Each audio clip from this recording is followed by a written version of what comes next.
Estamos ya en comunicación con el doctor Julio Arbizu. Ustedes lo conocen bastante bien. Él ha sido procurador anticorrupción. Es una persona que ha desde muy temprano en su vida profesional estado en esa tarea. Trabajó en la Procuraduría Anticorrupción para el caso Fujimori y Montesinos desde el primer momento y por lo tanto ha desde ahí ido vinculándose de una manera más profunda no solo con esta lucha, sino con los casos concretos. Y por supuesto siempre ha advertido, ya en su paso por la Procuraduría inclusive, de todo aquello que había que mejorar para que esta lucha sea más efectiva. Tuvo un paso muy importante y se hicieron cosas muy significativas cuando estuvo en ese cargo. Pero después ha seguido en el debate público y planteando cosas de esta naturaleza y siempre es un gusto tenerlo porque junto con ese conocimiento, por cierto, su calidad de abogado penalista nos ayuda a entender también algunas de las cosas que están pasando. Doctor Julio Arbizu, qué gusto saludarlo, muy buenos días, gracias por atendernos. Buenos días, Glatzer. Muchas gracias por la invitación, la llamada. Quisiera yo, a ver, comenzar por dos temas que no tenía previstos en la mañana, porque quería comenzar con casos, pero que tienen que ver, una con una combinación medio política, pero también tiene un elemento, por cierto, judicial, ¿no? Keiko Fujimori ha anunciado a través de sus redes ayer que la Escuela Naranja está viento en popa, está, digamos, con mucha intensidad formando una nueva generación naranja de políticos que van a reivindicar al Fujimorismo. Y ha dicho ya previamente que Alberto Fujimori va a cumplir un papel principal y va a ser bajo su inspiración que se va a regenerar el Fujimorismo, ¿no es cierto? Pero ayer anunció que Fujimori va a dar clases en esa escuela. Después ha aclarado que no son clases porque está en una condición que no puede, van a poner sus discursos, su accionar. Usted que lo conoce, y digo lo conoce en el sentido de que ha trabajado en investigación de casos que han involucrado y han sentenciado, en lo que se ha sentenciado a Alberto Fujimori, ¿qué Fujimori podría aportar en la nueva formación de un Fujimorismo que quiera ser democrático, nuevo, con propositivo? ¿O cómo toma usted un anuncio de esa naturaleza? A ver, Glatzer, primero, creo que hay dos formas de verlo, ¿no? Una legal y una política. Desde la legal, digamos, es perfectamente posible que el señor Fujimori pueda ser el inspirador de una corriente que se gesta o que se trata de remozar, digamos, en su discurso, en su acción, en la medida en que Fujimori es un condenado, ya no es una persona que está sometida a un proceso y por lo tanto no hay reglas de conducta que vayan a afectar, cuyo incumplimiento vaya a afectar al proceso, ¿no es cierto? Entonces es un condenado que tiene derechos y que tiene derechos restringidos, ¿no? Entre ellos el derecho a la libertad de tránsito. De tal manera que también algunas voces que escuché en el sentido de que esto puede perturbar, no hay ninguna de posibilidad de perturbación porque el proceso para el señor acabó y acabó condenado y bien condenado por los delitos que cometió. La otra evaluación es política y creo que allí hay muchísimo que decir. A ver, el señor Fujimori fue condenado precisamente, ¿no?, por delitos graves, ¿no?, con delitos calificados como delitos de lesa humanidad por la Corte Suprema, ¿no?, delitos de homicidio calificado, delito de secuestro agravado, entre otros. Además, el señor Fujimori ha sido condenado, aunque no lo quieran admitir sus defensores, ex defensores y correligionarios, por delitos de corrupción, graves delitos de corrupción en los que incluso el señor Fujimori admitió, ¿no?, tener responsabilidad penal para evitar juicios orales largos y que dieron lugar a que fuera sentenciado inmediatamente, ¿no?, de manera temprana.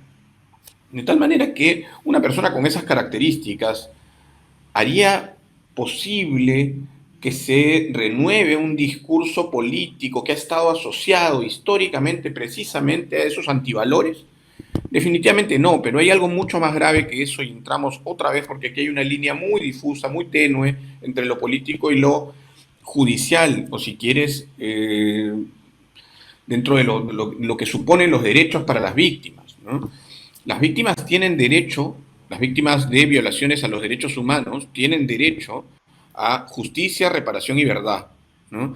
Y no hay posibilidad de reparación si hay un sujeto que ha cometido delitos y que ha sido condenado por esos delitos que sigue victimizándolos. Porque el discurso de Fujimori nunca ha sido el de una persona que ha solicitado perdón, nunca ha sido el de una persona que ha reconocido los delitos, la comisión de los delitos por los cuales ha sido condenado. Entonces, cada cosa que el señor Fujimori dice en relación a lo que hizo ¿no? Victimiza otra vez a aquellas personas que sufrieron las consecuencias del ejercicio delictivo de Fujimori y de todo el despliegue criminal de la organización que montó junto a Montesinos. Y no estoy hablando solamente de los casos de corrupción, estoy hablando fundamentalmente en este caso de los casos de violación a los derechos humanos. Entonces creo que aquí hay un problema muy grave que tiene que ver no solamente ya con esa ausencia de remoción, de renovación del discurso, que definitivamente no sé cómo va a afrontar la señora Fujimori, sino que hay un problema adicional que tiene que ver con las víctimas de Fujimori, ¿no? Que seguramente se De sentirán acuerdo. revictimizadas.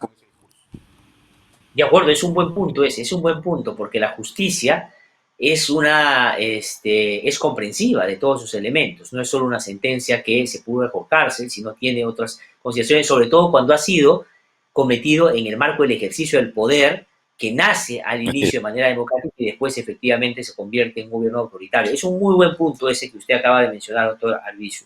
El otro que tiene que ver, decía yo, con otros temas sobre los cuales quiero hacer que nos comente al comienzo para después entrar a otros, tiene que ver con la denuncia que usted hizo por caso de discriminación, un caso evidente, flagrante, digamos, no había mucho que investigar ahí porque todo lo pudimos apreciar, de discriminación. Pero lamentablemente, como suele pasar muchas veces en nuestro país, el Ministerio Público ha archivado, sentando un pésimo precedente para los casos que puedan tener características similares. Ya yo lo he comentado aquí en el programa, pero me gustaría recoger su análisis ya después de haber corrido bastante agua bajo el puente en este tema. Sí, Latzer, la verdad es que sorprendido mucho más que por la decisión de la fiscal, que podría haber sido sustentada en argumentos discutibles, si quieres, en derecho, fue sustentada en algunas afirmaciones, la verdad es que lamentables, siendo que provienen de operadores de justicia que lo que tienen que hacer es no solamente ir a la norma, sino interpretarla. Hace cientos de años, Glatzer, que el juez o el fiscal o el operador del derecho dejó de ser la boca de la ley. Eso es Montesquieu. O sea, el operador del derecho no solamente dice lo que dice la ley y se fija en lo que dice la ley, sino que contextualiza la norma, ¿no? La pone en un contexto y allí hace un análisis interpretativo, ¿no? Lo que dice la fiscal es, por ejemplo, entre otras varias cosas, la verdad que lamentables, que no hay posibilidad de atribuir responsabilidad penal por el delito de discriminación al señor Bryce porque él nunca hace alusión a mi color de piel o a mi raza. Lo dice expresamente, Glatzer, como si fuera ese un Sí, yo lo he leído. requisito, ¿no? Fuera un requisito para que el delito de discriminación procediera. Olvida la señora fiscal que hay una tradición larguísima de insultos, de agravios, de actos discriminatorios que son soterrados, que están escondidos bajo un discurso aparentemente amable incluso, ¿no? Pero que siguen siendo actos de discriminación y por lo tanto, desde que el tipo penal en nuestro código, pues delitos, ¿no? Por otro lado, dice la fiscal que toma en cuenta los testimonios de las personas que han ido a declarar a la fiscalía, llamados por la fiscalía. La señora fiscal ha llamado a 3 personas. Las 3 personas eran acompañantes del señor Bryce, que por supuesto lo que dijeron era que en verdad la intención del señor Bryce era ejemplificar la limpieza en la política, ¿no? Que él entregaba el jabón para que eso supusiera que él quería una contienda limpia, ¿no? Y anticorrupción, y además una afirmación por la lucha anticorrupción. El señor Bryce, en ese momento, no sé si ahora todavía, era miembro o es miembro de uno de los partidos más corruptos de los últimos tiempos en la historia política del país, ¿no? Un partido que ha cobijado a personajes que están siendo investigados por la justicia, por delitos de corrupción, ¿no? Y le hablaba en ese momento a una persona como yo, que digamos, por lo menos he estado 2 años y medio de manera absolutamente formal, ¿no? Luchando contra la corrupción en el país.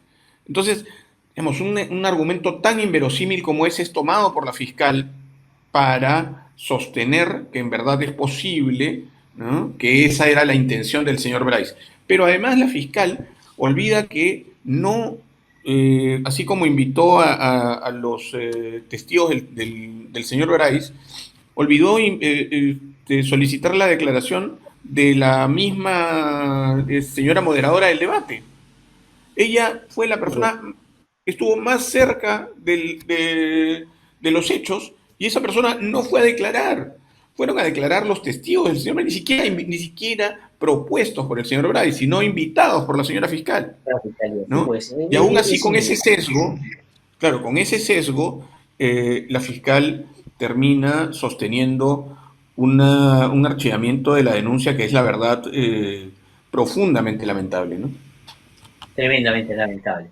Doctor Arbizu, le paso a preguntar ahora sobre otros temas, ¿no? El presidente de la República, si bien es cierto, ya está marcada o trazada la línea, va a ser sometido a la justicia, sobre todo si hay una acusación después de que termine su mandato, no ha prosperado la vacancia, la Fiscalía de la Nación ha dicho así va a ser en todos los casos. Entonces creo que ahí, más allá de lo que quisieran otros, así va a ser, ¿no es cierto? Pero la pregunta es, ¿cómo es que se manejan la disputa en el Ministerio Público del manejo de los casos y qué cosa es lo que debería ocurrir? Ayer, por ejemplo, se ha conocido que el fiscal Rafael Vela, que dirige a su vez el equipo de fiscales Lavallato, a solicitud del fiscal Juárez Atoche, ha pedido competencia en el caso ese donde se indican al presidente Vizcarra, un aspirante a poder eficaz, de que ha recibido 1 millón de soles de coima cuando era presidente del gobierno regional de Moquegua. Eso desde su punto de vista es procesalmente posible, es decir, darle competencia porque ellos investigan el Club de la Construcción. ¿Qué concretamente significaría? Y en tercer lugar, cosa que yo he dicho, a mí me parecería que es correcto, si es que estaría bien que lo haga el equipo Lavallato por el comportamiento que ha tenido, además por el tipo de casos que ha llevado. Pero ¿cuál es su reflexión sobre el total de las cosas que aquí le pregunto? Bueno, es muy importante, Glatzer, recordarle a la gente que evidentemente los altos funcionarios, e incluido el presidente de la República, no son procesados igual o en la misma sede, digamos, que los ciudadanos ordinarios, ¿no es cierto? Tienen una serie de protecciones, de fueros, ¿no es cierto? Y el presidente de la República en principio debiera ser investigado por la fiscal de la Nación.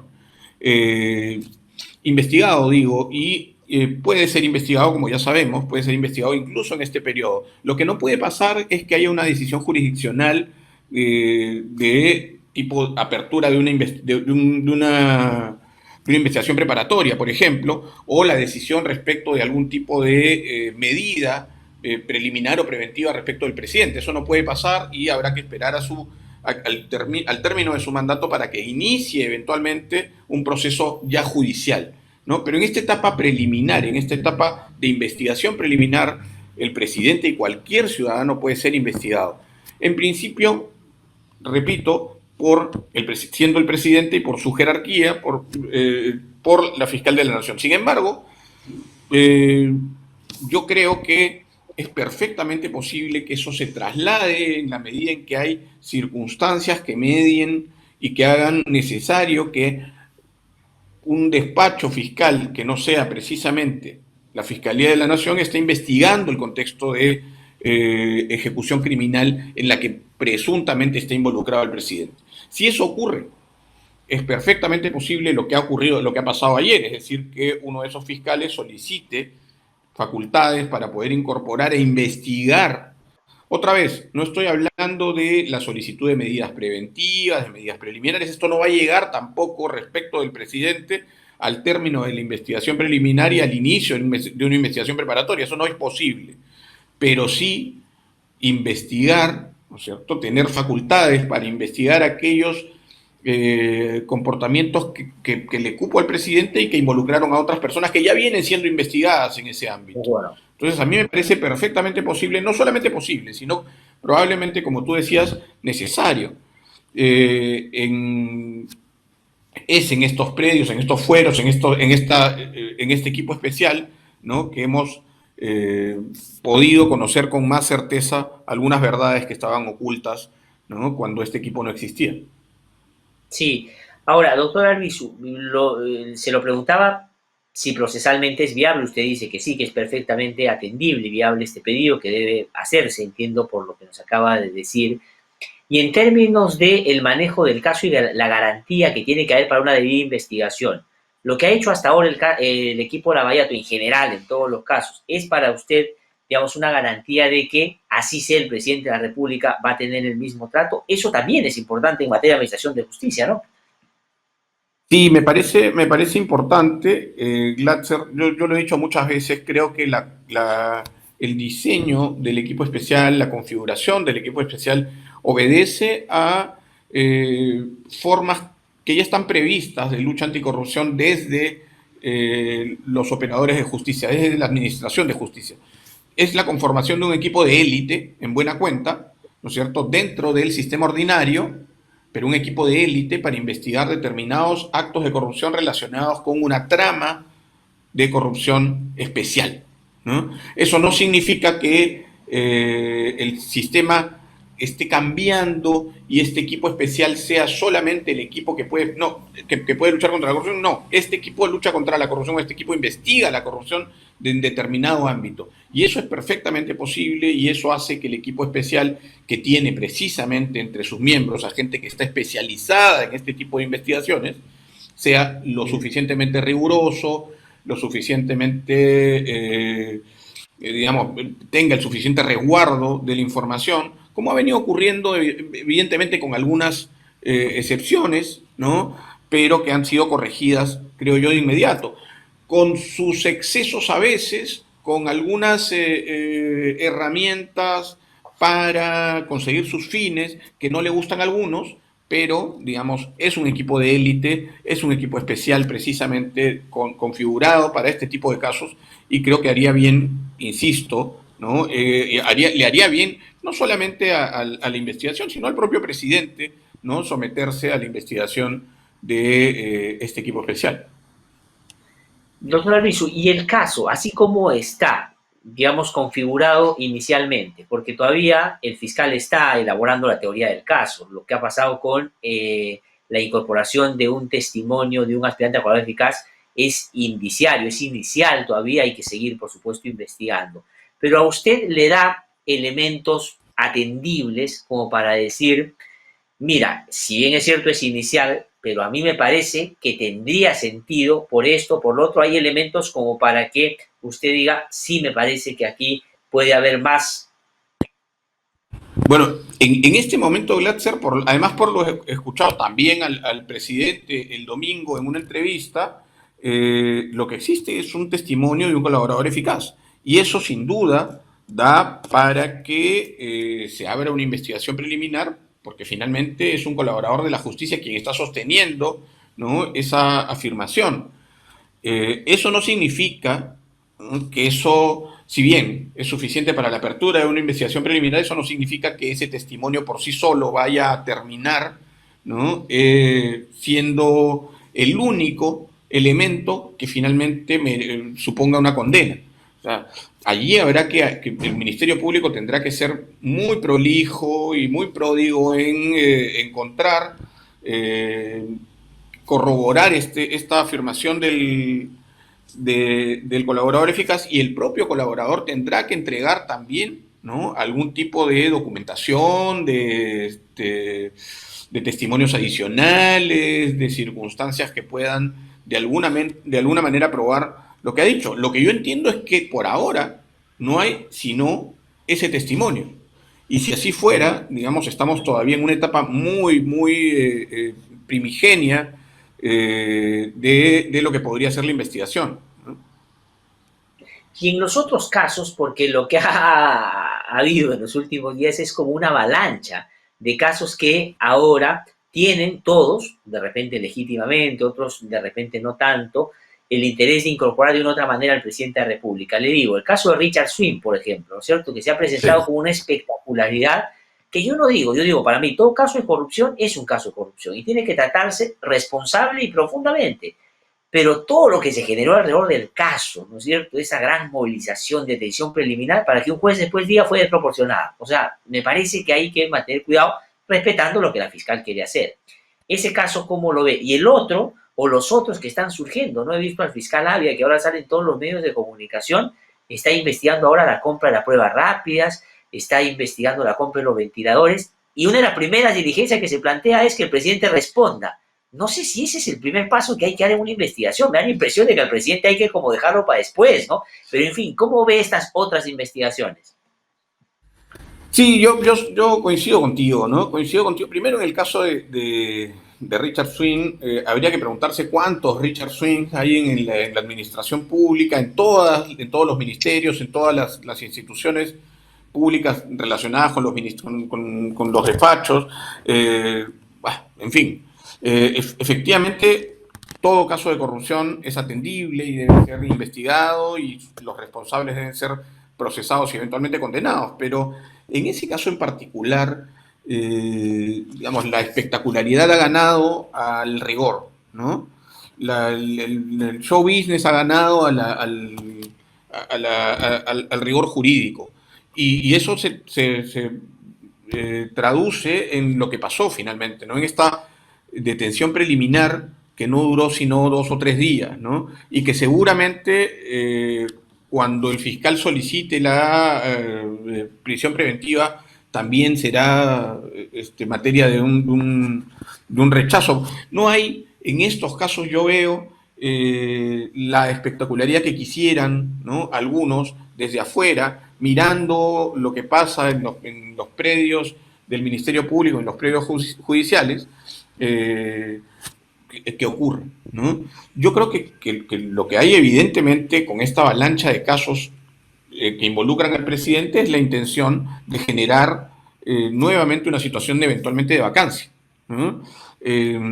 Siendo que el presidente termina su mandato en apenas unos 10 meses, o 9 o 10 meses, ¿no? Sí, Pero hay la intención de que, no, voy a decirlo, aunque parezca solamente una especulación, pero yo creo que evidentemente hay una intención de que el Congreso pueda, tras una vacancia, con el señor Merino, que ya sabemos sus cualidades intelectuales académicas y profesionales no son demasiado altas, tomar el poder, ¿no es cierto? Y probablemente evitar, ¿no? La sucesión democrática que debería ocurrir el próximo año, en julio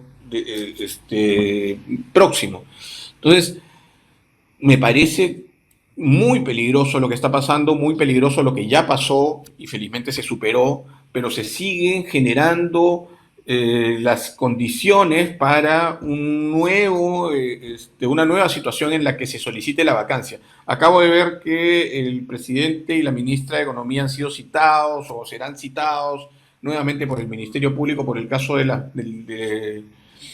vacunas, me parece, del COVID. de las pruebas que se compraron, las De las rápidas. pruebas PCR. De las pruebas PCR. Bueno, ¿hasta cuándo seguiremos con esta hemorragia de denuncias? No lo sabemos, ¿no? Pero creo que el trasfondo de eso es bastante más peligroso de lo que suponemos.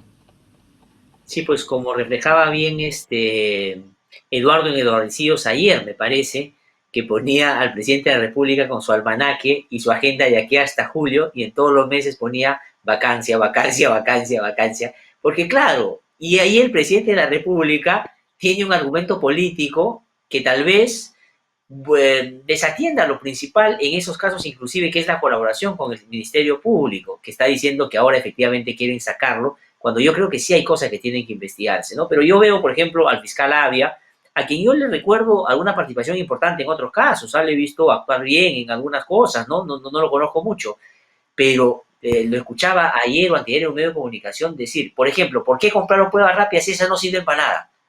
Ahora, si yo digo, si un fiscal determina si algo de esa naturaleza sirve o no sirve, yo digo, es como que al doctor Ciro Maguiña lo pusieras a, pues, administrar un juicio, ¿no es cierto? Me da la impresión, ¿no? Entonces creo que le hace mal a las investigaciones que tengan una actitud de esa, muy, muy de esa naturaleza. Pero termino preguntándole por esto que usted ha mencionado y que está directamente vinculado efectivamente a la política. Hay un dato importante, ¿no? Se le acusó al comienzo, sobre todo sus opositores, a Vizcarra, de que tiene manejo y control del Ministerio Público. y que efectivamente por eso es que no le pasa absolutamente nada. Los hechos recientes y varios de lo que estamos comentando ahora daría la impresión más bien que el presidente, más allá del discurso, no controla nada en términos literales, ¿no? Ni en su entorno, ¿no? Bueno, definitivamente, ¿no? Que no controle el Ministerio Público es una buena noticia. Que Sin no duda. controle nada en su entorno es una pésima noticia, ¿no? Y precisamente eso último ha dado lugar a que el Ministerio Público se empodere y efectivamente tome cartas en el asunto como debe ser termine desmintiendo esos rumores según los cuales el presidente tendría algún tipo de injerencia no solamente en la fiscal de la nación, sino en el equipo especial, ¿no? Ahora el equipo especial está solicitando investigarlo. ¿Qué dirán ahora estas personas que sostenían eso? No lo sé. Ahora, hay un elemento adicional, Glatzer, que yo he conocido y que tiene que ver con que la fiscal no investiga todavía al señor Vizcarra por el caso Swing, ¿no es cierto? Y el presidente envió una comunicación al Ministerio Público poniéndose a consideración de la Fiscalía. Los tiempos de la Fiscalía no son precisamente seguramente los tiempos del presidente. Hace bien el presidente en someterse a las investigaciones de esa manera, pero insiste en negar absolutamente los cargos, que ya no son cargos, sino negar algunos hechos concretos, ¿no? Y creo que hace mal en eso, hace bien en someterse a las investigaciones y en plantearlo de esa manera transparente, abierta, pública, pero yo esperaría del presidente que simplemente no sostenga algunos hechos que son, digamos, antifácticos, ¿no? Sí, pues. Pero queda completamente claro que no hay ningún control ni del Ministerio Público ni del Poder Judicial, pero también tampoco tiene control de su entorno y no tiene en este momento y no ha tenido nunca una bancada en el Congreso y no ha tenido tampoco un gabinete que lo soporte, que lo pueda asesorar políticamente de manera correcta y que pueda defenderlo en los predios comunicacionales. ¿No? Eso creo que lo hace un presidente débil y un presidente absolutamente solitario, ¿no? Sí, pues. Doctor Julio Albizu, le quiero agradecer mucho, como siempre, por su participación en el programa. Usted siempre muy amable y muy claro en sus apreciaciones, nos ayuda mucho, por supuesto, a entender y tener una mirada completa de lo que está pasando. Muchísimas gracias, que le vaya Muchas muy bien, muy gracias. amable. Suscríbete a nuestro canal de YouTube, búscanos como IDL Radio y activa las notificaciones para ver No hay Derecho en Vivo.